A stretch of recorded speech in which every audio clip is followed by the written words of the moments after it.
Welcome back to Recharge, powered by RE/MAX in Michigan, where it's all about real stories, real strategies, real estate. Today, I'm thrilled to sit down with one of the most respected names in Michigan real estate, Sandi Gentry of RE/MAX Lakeshore. Sandi's story is one of resilience, growth, and commitment. From overcoming early obstacles early in her career to leading a top producing team and now working alongside her daughters, Sandi's story is one of inspiration and truly rooted in hard work. Today, we'll talk about her journey into real estate, what it's like leading a family-powered team, and being one of the leading names in Michigan's luxury market. So let's dive in. Hi, Sandi. Thank you so much for having me today. Yeah. So for those that may not know your story, can you take us back to the beginning and kind of what drew you to real estate? Sure. The very beginning would be my husband and I were renovating houses in our community, and they were old, dilapidated houses. Not very nice. Yeah. And we would get in there and we would end up completely gutting them and fixing them up. And I did too many one year, and that's when they told me that I should get a real estate license to handle this. Yeah. And that's kind of where the journey started. And I had just gotten my license for fun in 1991. Yeah, 1991 is when I received my license, and I had my first baby March 31st of 92. Oh my gosh. So I was completely pregnant. What else? Why not? Let's do it all. Full-time job and get your real estate license. Yeah. So I ended up getting my real estate license and started just kind of for fun selling real estate. And so you had stopped going into these dilapidated. Oh, you kept going there. Did that on the and side. Worked full-time, 45 to 50 hour week. Okay. Workload. And then real estate. And mom. Yeah. And then a new mom. Yeah. Yes. Holy crap. So when I was, had the baby. Yeah. So my previous job kind of put me into labor, had the baby early. And so I'm sitting there holding the baby, and I thought, why not make phone calls? I'm just sitting here cuddling her all day. So ended up starting making phone calls. And then it was a big thing back then to, I would give her a stroller ride and we would go door knocking. And so within my first year of kind of being in real estate, still working my other job, I ended up being rookie of the year. Oh my gosh. So I thought, you're pretty good at it. Yeah, I kind of like this gig. Yeah. So that's how it all started. Well, that's a great story. And I hope to dive into that a little bit more. And because right now we know you as the Sandi Gentry, right? Like massively successful career. But I'm sure it wasn't always that way. And so did you know that real estate was always going to be the path that you wanted, or did it find you in an unexpected way? It did find me in an unexpected way. Yeah. I kind of twist and turns. I kind of interior designing and then staging and all the different facets. I kept getting those. So accounting is my background. So I love numbers. So that's number one. Okay. And then I love enhancing our community however I can. I love people. I love sales. And I love making houses become homes. And I think it's just all those things led me to the fact that this is my destiny. Right. This is what I'm supposed to do. Yeah. It sounds like it. It's just a well-rounded career and into now a real estate career and building that team and really seeing it from the ground up. Yeah. So every successful career starts with a few hurdles, and it seems like determination is kind of what helped you continue. Yes. So what were some of the biggest challenges you faced early on, and how did you overcome them? Oh, let's see. Those 10, 12% interest rates. Oh, yeah. There were many hurdles. And that's where I think you just have to learn to pivot and do things different. What isn't being done? And that's probably been besides the love for people. Yeah. So that's probably my underlying. I love what I do and I love people. I love to help. I love to exceed their expectations. Yeah. I think that's probably my hidden it's just one of my gifts. So and I think that's something that, you know, we don't know about you. Yeah. You know, that might be something that we pulled the curtain on today and like really experience who Sandi Gentry is, like as the real human being. Right. No. So was there a defining moment when you knew you were going to work at the elite levels across the state? No. With luxury? And actually, it's so funny because I just feel like, okay, the golden rule, it's how I lead my business, is do unto others the way you'd want them to do unto you. I love that. And so that, and then I just love to help people. And I think I never focused on goals right up front. You know, they always would say, you have to have a goal. And what are you going to achieve this week? And how much? And I would just do a great job for people. And I would sell, you know, I would meet somebody and I would obviously sell them a house. And then all of a sudden I'm selling their kids a house. And then I'm selling their parents a house. And then I'm selling their nephew a house. And then their cousin a house. And I think that's what's been so rewarding, is just by doing such a good job and exceeding people's expectations. It just gets you're locked in with them. Yeah. And they can't wait to refer you to their friends, family. Well, it's a feeling that you give these people, and your clients are more like family as opposed to just another and that paycheck, is exactly right? it. Yeah. It is. And then, of course, the numbers just come. And that's just part of the job, right? Yes. But like at the end of the day, that's not what truly matters to you. It's more of the experience, it's the relationships. And the relationships. Yeah, exactly. Great. So as you have experienced, the market has changed throughout the years. You've seen some highs, you've seen some lows. How have you kept your business moving forward through all those ups and downs? So once again, you look at what your hurdles are and you overcome them. And that's working. That's not working. Yeah. Let's spend more here. Let's spend less there. Let's adapt. Let's, we just do what needs to project forward momentum at all times. So you say we, I assume you're talking about your team. My wonderful team. Yes. Who comprises your team? So I know you work alongside your daughters. Yes. So I actually have 2 daughters in the business and my son-in-law. Oh, really? So, awesome. Yes.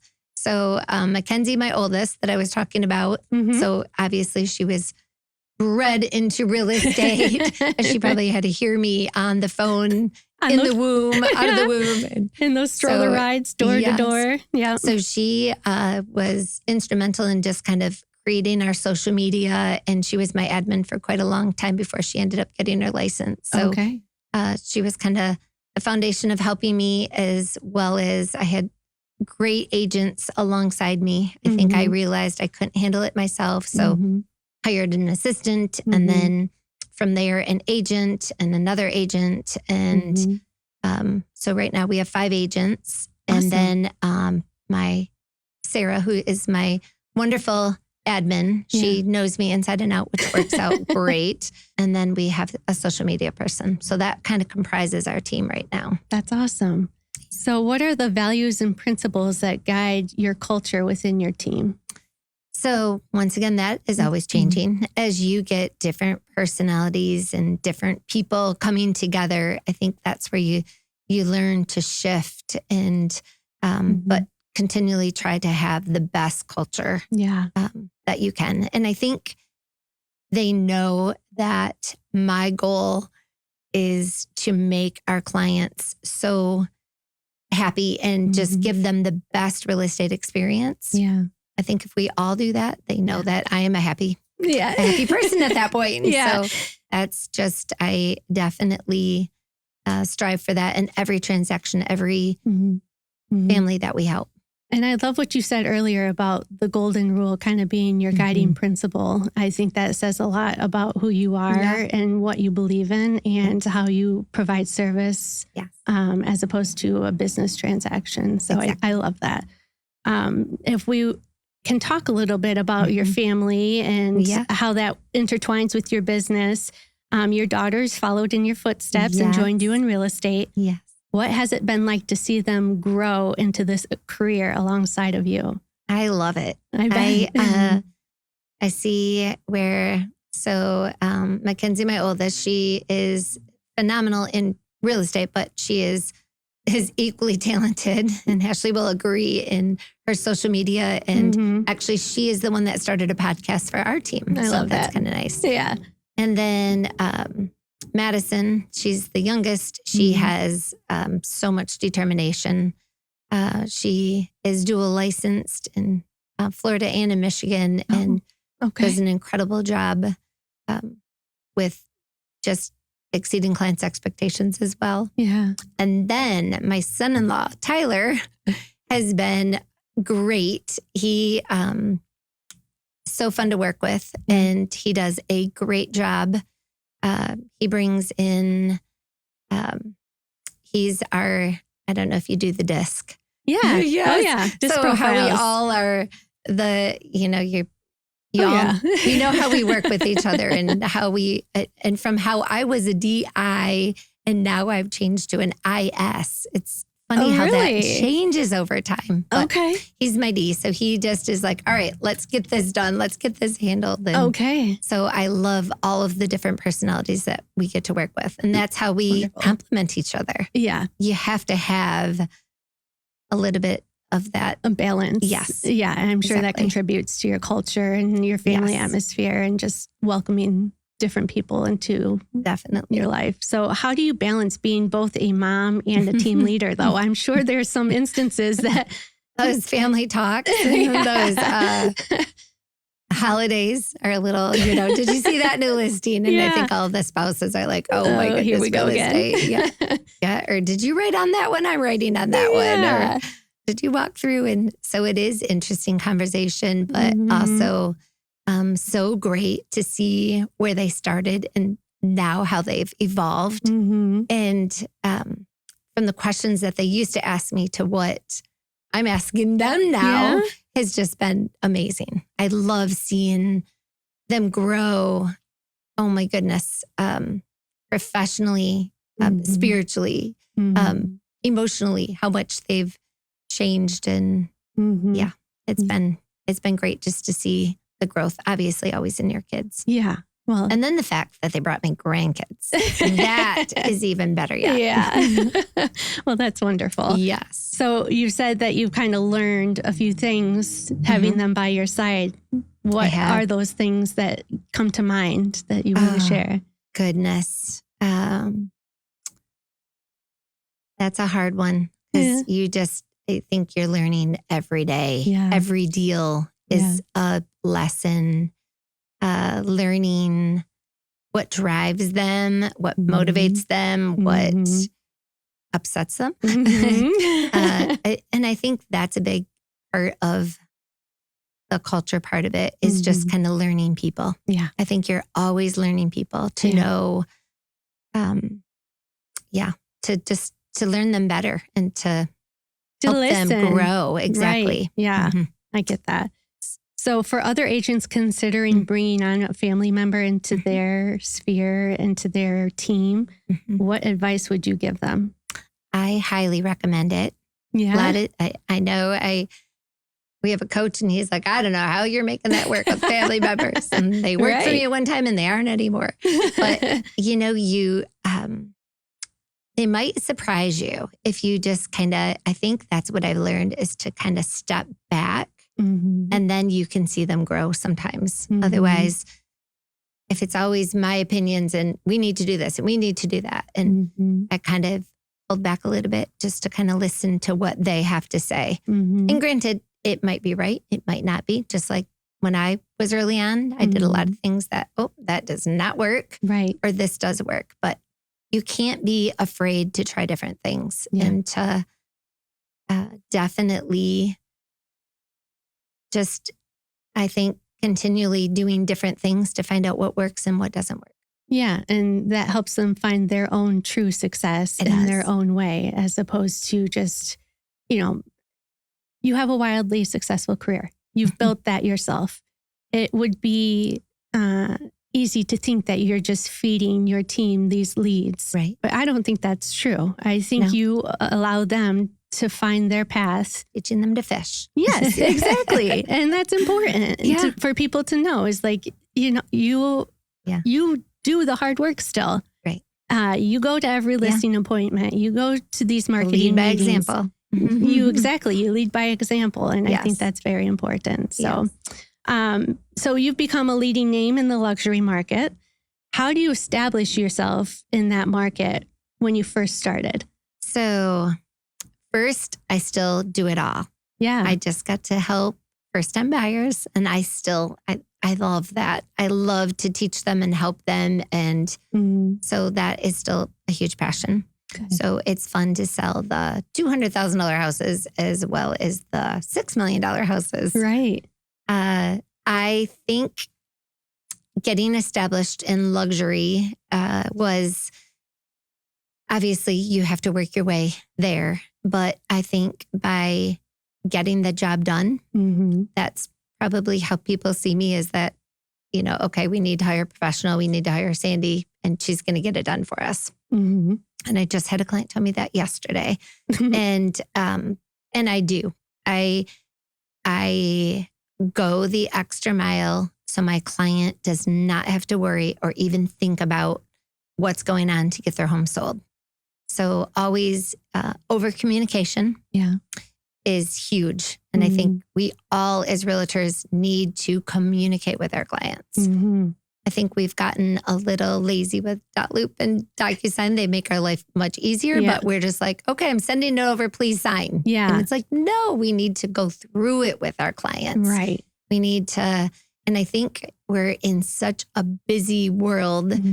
We take that for granted. We're rushed. We're on kind of to the next deal. And we just really have to handhold and give our clients the best experience. Yeah. And to your point, even the busyness and you think of AI and not to open a can of worms here, but that's creeping into our industry as well. But at the end of the day, it's still a human transaction. It's a person's house, property, what have you. And to handhold them and make it a real process as opposed to an automated process is important. Exactly. We won't be, AI has replaced a lot of jobs, but this is where we need to remind the industry that realtors are needed. It is that human connection that people need. And we have to make sure as realtors that we definitely give that to them. Yeah. And it's too easy to use technology, but we have to, like I said, talk to them, text them, email them, but I still prefer calling people, picking up the phone and talking to them. Yeah. And I think that goes for that $200,000 house as well as that $6 million house. The expectations should stand the same. So what makes the luxury market different in how you market, negotiate, and build relationships, and even in the services that you provide? Right. So I take it a little bit differently. I look at shocking. Who is my buyer for this property and how am I going to find them? So that allows me to tap into different resources that I know would bring this buyer who would fit into this home well. And then we definitely promote and advertise into those magazines and into that social media and so forth. But then I also, once again, pick up the phone and call people. And I say, I have a home that I think would be perfect for you. Yeah. And when you're calling them versus them calling you, it's entirely different. Yeah. I was like, really? You thought of me for this house? And then I get them through and present the home to them in a way that I know their family or I know they're living and share. So I get them to buy into it emotionally. Yeah. And then that pretty much seals the deal. You kind of flip the script on it on what the traditional method is. Right. Looking through the seller's eyes, you're looking through the buyer's eyes. That CSI, what is that? That profiling. I learned how to profile. So you start to, so instantly I'm like profiling them and then deciding, what disc are they? Yeah. How do I need, so. Well, use the tools. Use the tools that you know, right? Sales 101. Yeah. How do you tailor your marketing and client experience to tailor to those high-end clients?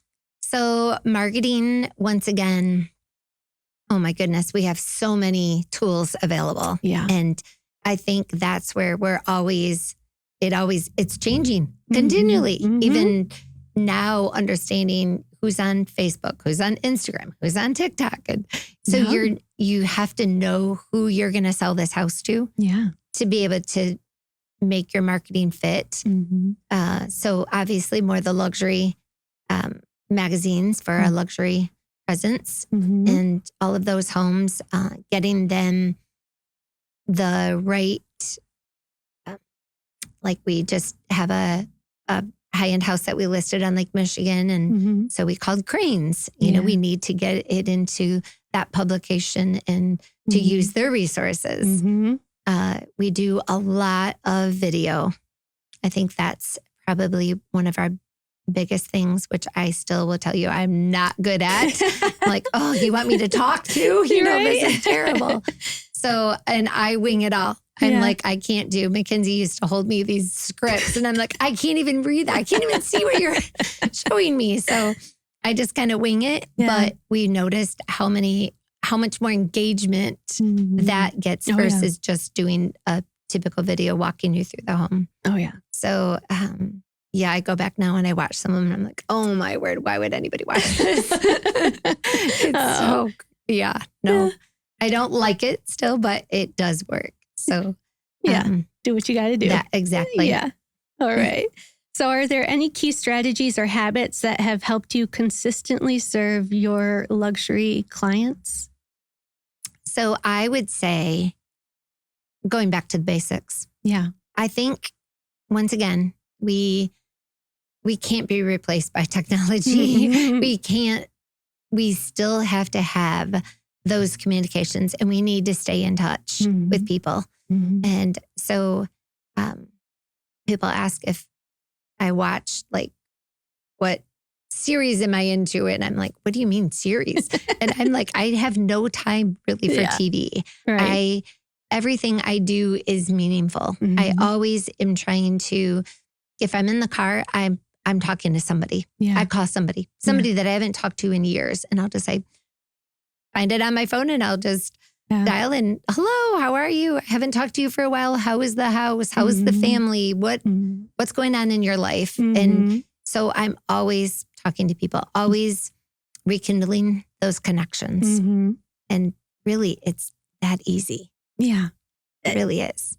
Well, I mean, calling people seems like an easy thing, but really like the younger generation I feel like has kind of lost that novelty. And it's kind of a challenge now, but to hear you reiterate that even today on your way in today, you were calling someone or having a meeting is reassuring. So, hey, we got a deal done on the way here. That's good. That's a good day. That's a good morning. I'm sure you got more this afternoon. So I want to kind of dive into your work ethic because it's, it's impressive. So even with a large and successful team, you have, people to help you left and right. You're known for staying boots on the ground. Yes. You're still there in listings, at meeting clients and working hard every day. And I think I've even seen a video of you floating around vacuuming a client's house before a showing. You do what it takes. Yeah. So what drives you to stay so involved? Once again, the love for people. Yeah. And the love for doing a great job. I want people to say, and they do, they leave our closing table saying, this was the best real estate experience. We'll be back. You are a realtor for life. Yeah. And that, I love to hear that. Yeah. And I love to portray every aspect of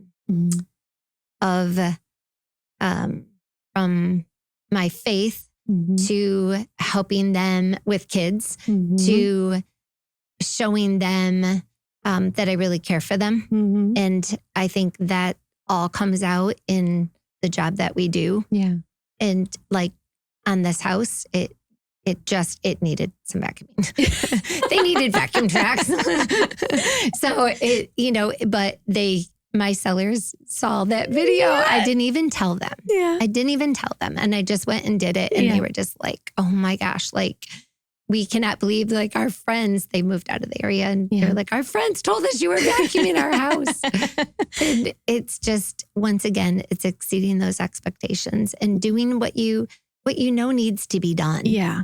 I think so many times we have those opportunities. Yeah, I could just walk past it or say it might not matter. Right. But it's those details that make the difference. And I think what you're doing too is like you're leaving your legacy, right? Like you're not slowing down anytime soon at all. I can tell.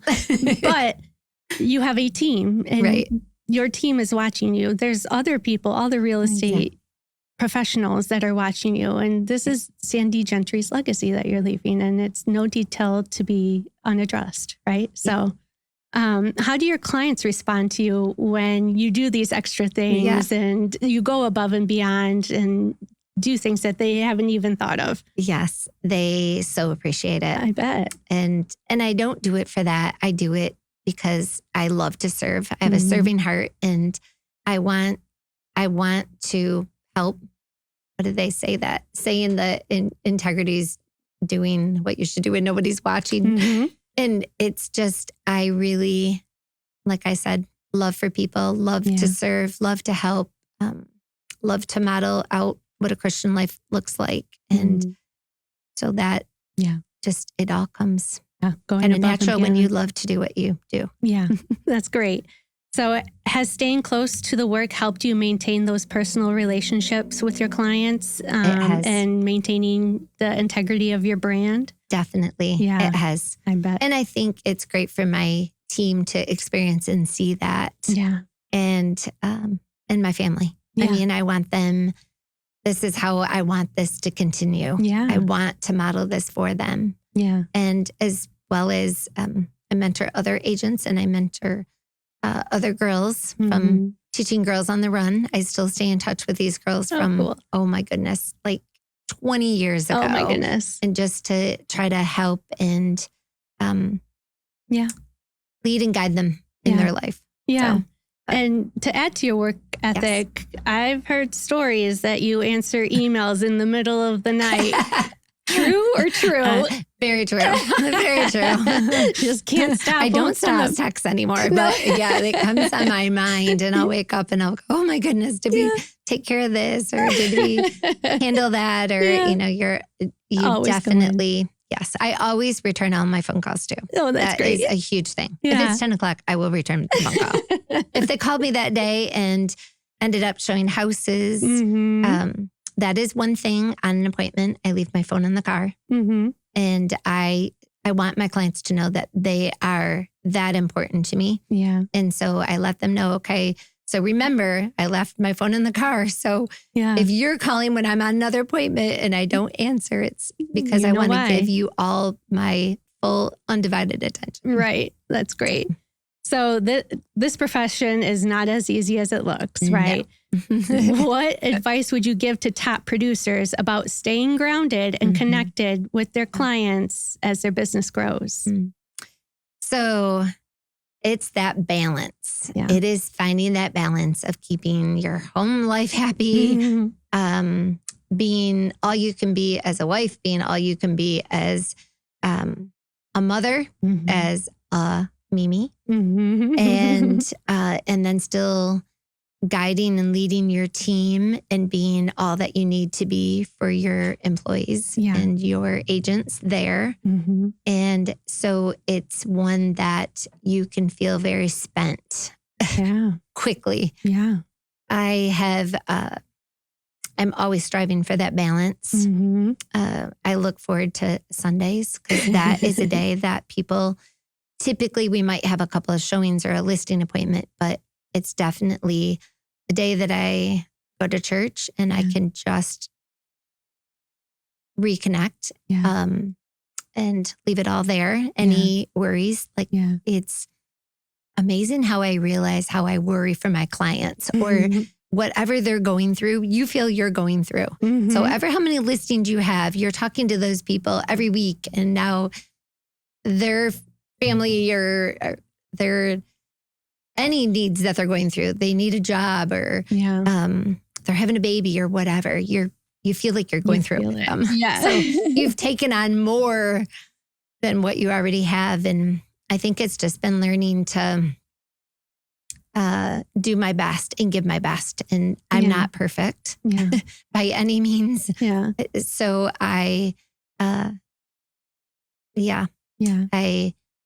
pray for that every day, of just having that balance that I need to be everything to everyone the best that I can do. And I love that Sunday is kind of your reflection, reset, maybe even a family day. Just family dinner. That's dinner my every thing. Sunday. Yes, yeah. And so I get to cook that day. Good. I love that. Yeah. So I love having the family over, and family dinners is my big thing. Well, and Mimi comes out, huh? Yes, definitely. So if we can talk about your mindset and what motivates you, what keeps you passionate about real estate all these years? I mean, yes, it's the people, I'm sure, the clients that you serve, but what keeps you waking up and wanting to do the boots on the ground kind of stuff? So funny, because people would think I've been in this for 35 years this December. And people think, I cannot believe you're not burned out. Yeah. And I said, it's so funny because I cannot wait to wake up and do it all over again. Yeah. Like, I can't wait for my day. You never know who will come into your office. You never know what phone call you're going to get. So no 2 days are ever the same. And I do love the people for sure. And I love walking into Myers and running into past clients and them introducing me to their friend or telling their kids, like, she helped us when you were just born, or, just those stories. Yeah. And seeing how I helped somebody's life for the better, to get them into a home and to help them. I mean, this really goes way beyond houses. It does. So right? You are in people's lives to hopefully do some good. Yeah. And it doesn't have to go beyond houses, but the way that you have done it, and many other successful real estate agents have done it, is to make it beyond that, to make friendships, to make it like a family transaction, and make those connections along the way that are even after the transaction has ended. Send those cards, pick up the phone, have those dinners. So we do 4 client appreciation events a year. And it is so great to see the people coming back year after year after year, and actually making friends with other clients. And now they're reserving tables for people that they met through our client appreciation events. Love that. It's great to have a team. It's great to have your family and your team family. And then you have a client family. Yeah, that's awesome. So how do you keep learning and evolving as both a professional and a leader? So let's see. I do 3 devotions, 4 evotions. And then I use a lot of John Gordon. Maxwell. A lot of different, I like John Gordon's right now. I've been really watching all of his, but he just gives you a 5-minute inspirational talk. Yeah. And I learn honestly on, on everything. It's all topics, sales and people, obviously, learning people and motivation and real estate, obviously. I try to join our RE/MAX classes. I might get half of it or here and there, but just always educating myself on what's new and what can I take from that, the pieces and parts, and implement into our business, or help our team with a new book or little nuggets here and there. Yeah. Have you done anything recently that was outside of your comfort zone? Yes. I'm doing this AI class. I'm like, what in the world? It's kind of scary. It's mind blowing. I can't believe everything like this. Really, I can have it create a whole community of what I think it's going to look like in my mind, the more information I can give it. And it comes up with this whole picture that I had in my mind. Of like a development of what could be. Yes. I was trying to give an example in a presentation and I'm like, let's see if, versus I would have had to hire somebody to create this image. Oh, yeah. And you can just put it into AI and give lots of details of the types of houses and what you're thinking around it. And it what creates it. What could have cost you money and a lot of time was done in less than 5 minutes. Yeah. Right? Exactly. What? I know. And I think I'm still astounded. So, yes. Yeah. So many people want to be you. They desire for your level of success, right? They adore you. What is one lesson or piece of advice you'd give to a new agent just starting out? I'm going to go back to the golden rule. Treat others the way you'd want to be treated. And that truly, they go through all those different stages when they first get into real estate. They're just dialing for all that knowledge and then they get it and they start doing good. And then they go through that kind of cocky stage, like I know it all. And then they, so it's kind of neat to see a lot of agents that I work with now quite a bit that has gone through all those stages. And the one thing that they'll come back to me and just say, you know what? I always love doing a deal with you because you're honest with me. We always end up putting the deal together. Yeah. You dot your I's and cross your T's and you do what you say you're going to do. Yeah. That's great. Those are things that I love the fact that they say, oh, I saw your name was on it and I'm so happy for that. Oh, good. That's a great reputation. Yeah. So looking back at your journey from starting out to becoming one of RE/MAX's top luxury agents nationwide, what are you most proud of in your career? That's kind of, I think I am most proud of just having a good reputation. I think that's important, but doing the right thing. Yeah. I've asked clients to walk away from properties, told them when it's a good deal, they should buy it. Maybe they don't listen to that all the time, but I think it's just doing the right thing. I think that is far more important than getting the sale. Yeah. It's just doing the right thing. And I think by having that mindset, your reputation and your legacy has been so elite and astounding and warm and welcoming too. So I think you're doing a great job. But finally, what is next for the Sandi Gentry team? What's upcoming? Goodness. Oh, goodness. I am not slowing down anytime soon. No, thank goodness. We have some exciting things happening. And so we have some great developments and it has stayed busy, but to stay busy, you have to make yourself stay busy. Oh, yeah. So you are always going back to Real Estate 101. You're always prospecting. And that is finally a lot of those things paying off. Yeah. So that's good. Exciting things coming. Very exciting. Well, Sandi, thank you so much for joining us today and kind of unveiling the real Sandi Gentry and giving us a peek into your life and your day-to-day. So thank you so much. You are so welcome. And thank you so much for having me. Of course. So listeners, if you'd like to connect with Sandi and her team, they are all online on social media. Feel free to connect with her in that way. But thank you for tuning in and be sure to tune into our next episode of Recharge. Thank you.